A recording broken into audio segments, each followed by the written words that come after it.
monologue called Burning the Old Man. I'm just going to read you a little bit of brief background about what this is happening. So I'm going to Burning Man. Are you guys familiar with Burning Man? Mm-hmm. You guys? So I'm supposed to be going to Burning Man with a couple of friends to go through my father's ashes at the Burning Man. I took my mom's car, and this is what happened. I'm supposed to be on the phone, just so you know. Hi, Mom. How's it going? I'm fine. Yeah, really? Totally fine. Well, we were just sitting on the road. Listen, there was a little misshape with the car. Well, that's what I'm trying to tell you. We were driving along, me and Marty, and I was sitting in the back because Marty was going on about how the evil women are like the 1000th time. You know how that goes. And I didn't feel like listening to his crap, so I got in the back and had, I admit, smoking a cigarette. What? No, a regular cigarette. Well, he's lying, Mom. No, I don't smoke pot. Come on. What is this? High school? Honestly, I was smoking a regular old cancer stick. I know. I will quit it. I don't know. It's been a rough time. I know he had it, but that's not what he died for. What he died of. I've been looking at his ashes for 2 straight days, contemplating cigarettes and bullets and you know that stuff. So anyways, I was looking out the window at the nothingness. You should see the desert. It's beautiful. Open land, huge skies, like the ceiling in the cathedral in Germany. I think it's Cologne. You know, the one I sent you a postcard from when I went there in high school. Just awesome. I think I forgot how important it was to look at the sky, you know? Seems like all I do these days is forget things I shouldn't. So I was looking at all this unspoiled beauty, and I got so wrapped up, I think I saw a coyote, that I forgot I had burning a cig in my hand. And cigarette cigarette fell off, burnt me, and I dropped the cigarette out of the reflex. And I swear to God it was out. But I guess it wasn't. And that's when it happened. I'm really sorry. I didn't mean to burn your car up. I was just thinking about Dad and how I'll never get to tell him about the desert or anything ever again, and I guess I got distracted. I know it's okay to be upset, not too bad, more charred than burned, but really... Oh, Marty, you know, I think he wants to go home. Get his nose back into the grindstone, which is fine. Yeah, of course, I'm still going. I don't know if he's going. I don't know if he's going. I don't care. You never know with him. I'm taking a cab from here. I don't know. Hold on. How far is it to Burning Man? I see. Kind of far. Yeah, I think we have enough. What? The visa? Yeah, of course. Yeah, I still have it. I was keeping it for an emergency. Oh, yeah, I guess it's an emergency. Okay, thanks, Mom. I love you. I won't. Ciao. No. Now, miss, would you please call a cab? I put it on the credit card.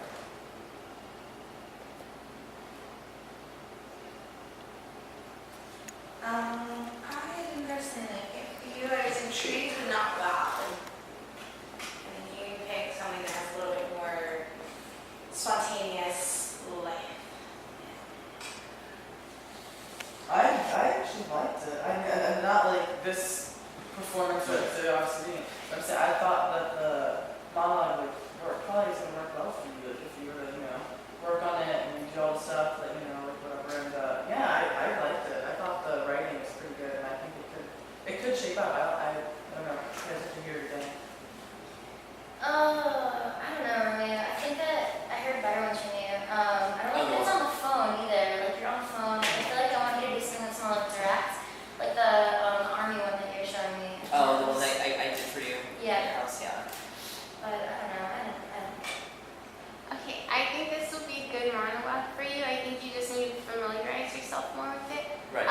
And then you'll be more believable because you'll have like variation when you're talking to your mom. Because right now you were just reading it more, right? Yeah. So I want to kind of see you work with it more, and then like I would want to see you perform it again and have it be more think that you could do a lot with it because it's kind of a touchy subject, but it's like all this light stuff, like the fact that your mom's car burnt down really doesn't matter in hindsight to the fact that your dad's dead, you know what I'm saying? So I think I don't know, I think the only thing is like she said with the phone and not being completely present, but I definitely think that you could work with it and make Yeah, the possibility for range is definitely there. It's kind of like the quick banter on the phone, but also going to deep touchy subjects. I think you're a very good character too, like a concerned family member. I don't know. Visually, I like it for you.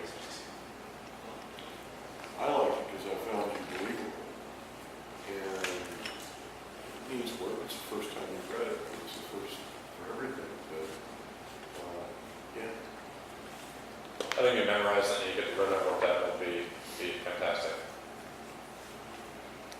Yeah, I think you fit the character and there's definitely range. I think that one was as fucking boring as mine was. Appreciate that. You know, what's giving you try, Paul? I mean, the part on the phone, I guess it can hold back, but I feel if you work on it and get it to performance level, it could definitely work for you. That was one of the.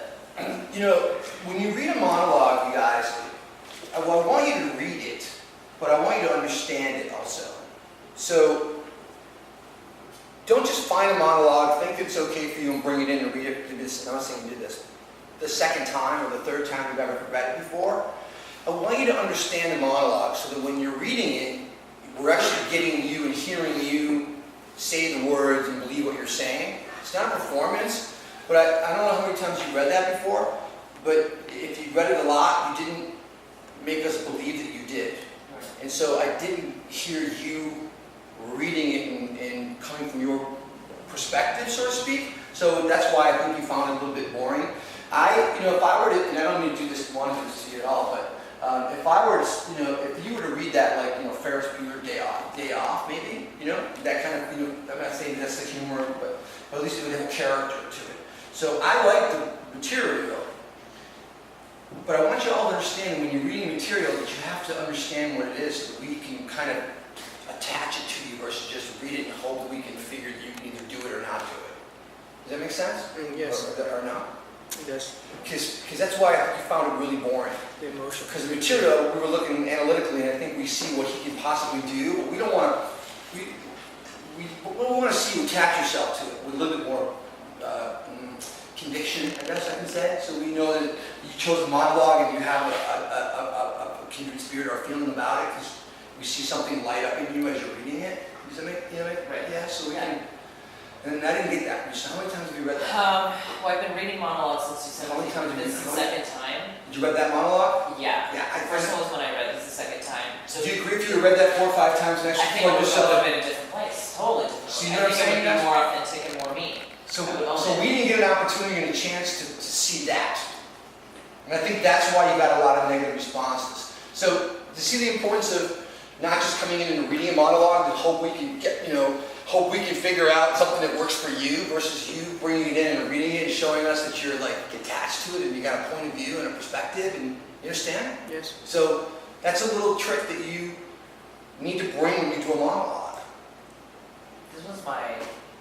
Even if it's a tiny little choice, you're not going off book with it, but if Ron would have read that from that point of view with that choice, and he's not there to make that choice yet, we would have heard him reading something versus the words of the monologue because somebody said that the monologue didn't work and the words didn't work. Well, they didn't work because they were just being read.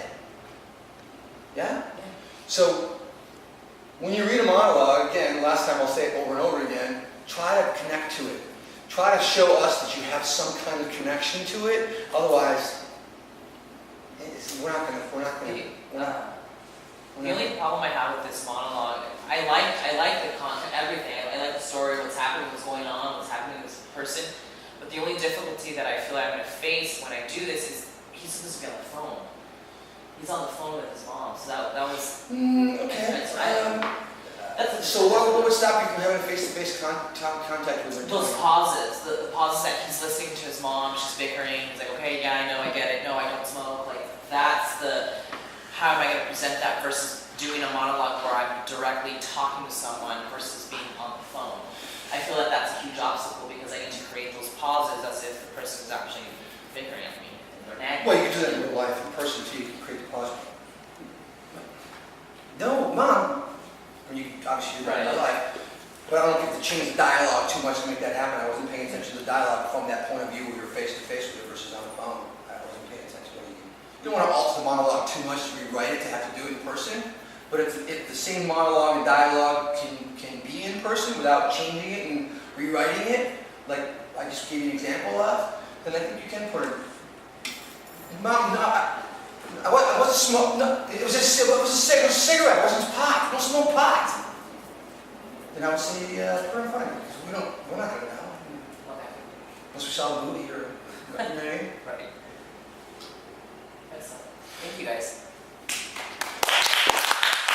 You know, it's awesome, but you can find better material and other things. It's all about you connecting to it. So it's not really about the material for me, man. It's about the connection. It's not about the words. It's not about